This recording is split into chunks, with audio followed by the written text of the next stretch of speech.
Pets are the best. If you have the time, money, and space to get one, it's a pretty good guarantee that your life will improve. A pet provides companionship and fuzzy snuggles, listens to your problems, and never complains about politics. Every once in a while, though, a pet owner will get more than they bargained for. House training problems, aggressive streaks, or even seemingly paranormal activity can be part and parcel with a new pet. For one Wisconsin family, it was the latter. When they brought a shelter cat home, his eerie abilities instantly changed their lives. On a Friday afternoon in February 2012, young mom Amy Jung and her son Ethan stopped by the Humane Society in Door County, Wisconsin. It was just going to be a quick visit to see some animals, Amy thought. When they walked in, they were greeted by a 21-pound orange tabby named Pudding. He seemed laid back and friendly, and Amy asked about him to the shelter staff, who told her of his surprising background. Up until a month prior, Pudding had been living with another cat, a younger kitten named Whimsy, when their owner passed away. Now they were both at the shelter together, and they were inseparable. Even before that, Pudding hadn't had an easy life. He'd been in and out of the shelter for years, starting in 2003 and more recently in 2008, when a family gave him up due to allergies. He'd even had a name change. At one point, Pudding was called Starbuck. The owner that had recently passed had decided to give him a cozier moniker after seeing how calm he was. The ever-flexible Pudding didn't complain. Now in the shelter, something about the cat struck a chord with Amy. She couldn't put her finger on it, but he connected so well with her and Ethan. Even the director of the shelter, Carrie Conahan, noticed that Pudding gravitated towards them.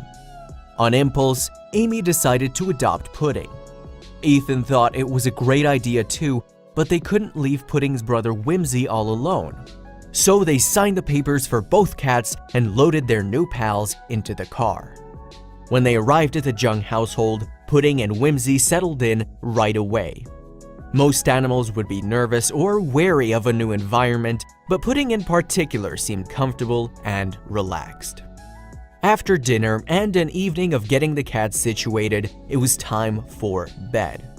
At around 9:30 p.m., Amy headed to her room to tuck in for the night, leaving her bedroom door open so Pudding could roam. At first, all seemed normal, but 90 minutes later, Amy, who'd been diagnosed with diabetes in her youth and had been living with it since, began having a diabetic seizure. She was dead asleep. Pudding sprang into action. Sensing Amy's distress, he leapt up onto her chest, but she didn't wake up, so he batted and nipped at her nose until she did. Panicked, Amy called out for Ethan. But the seizure took hold again, and Amy soon lapsed back into unconsciousness. Unbeknownst to her, Ethan hadn't heard the calls or the commotion. Down the hall in his bedroom, he wasn't even awake. Pudding dashed into the boy's room and jumped on his bed, pouncing until he got Ethan's attention.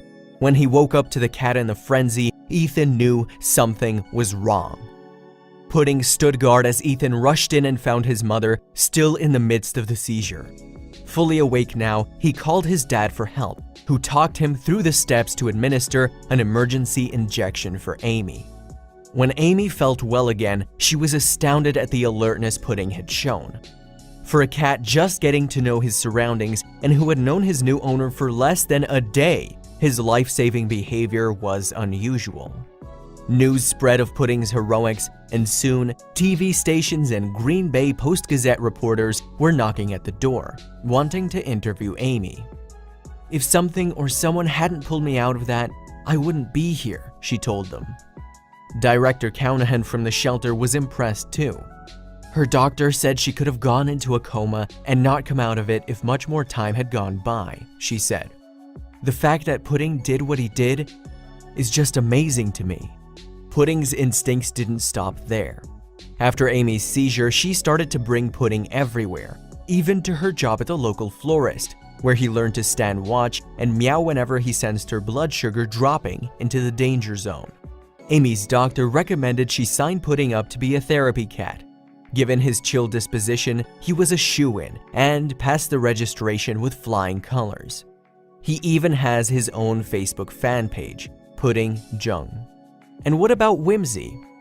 Just 3 years old at the time, he had a few more years before he could fill the older cat's shoes. But director Callahan was hopeful. Maybe he'll pick up some of Pudding's powers, she said. Director Callahan's hope wasn't completely out of the picture. Pet owners all over the world have seen their friends pull life-saving maneuvers that seem to defy science or explanation.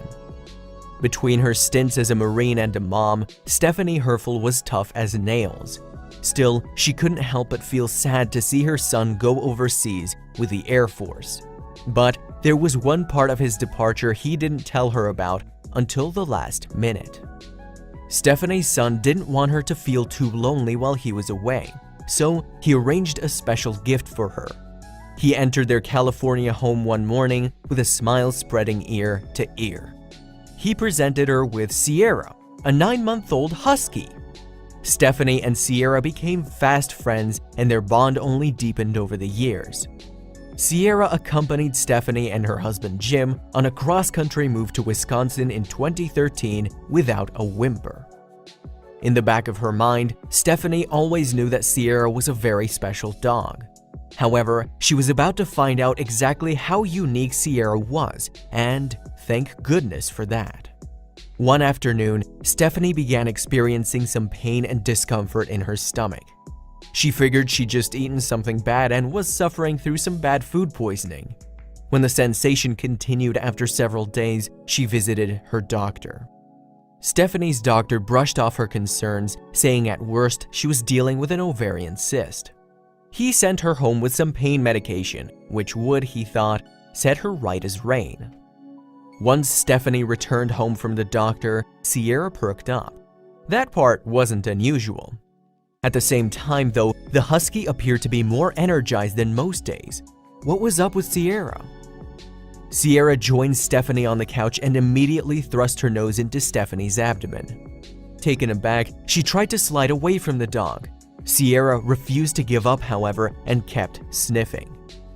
In all her years with Sierra, Stephanie had never seen the husky act like this before.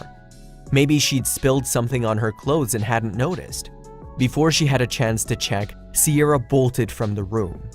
Completely baffled, Stephanie followed the dog's trail through the house. She found her huddled into a ball in the back of a closet. Clearly, Sierra was trying to express that something was wrong, but what could it be? By this point, Stephanie trusted her dog more than anyone else on earth. She couldn't help but think back to her abdominal issues. Perhaps, through some miracle, Sierra knew something that nobody else did. So, Stephanie scheduled another doctor's visit, and there, Stephanie's worst fears were realized. Tests showed that she had ovarian cancer, which reached a pretty advanced stage. They would have to act fast to save Stephanie's life. In addition to chemotherapy, Stephanie underwent a hysterectomy and a spleen removal surgery in 2014. These procedures put a lot of stress on the Herfel family, but at least Stephanie had her trusty dog at her side during her recovery. To no one's surprise, Stephanie bounced back.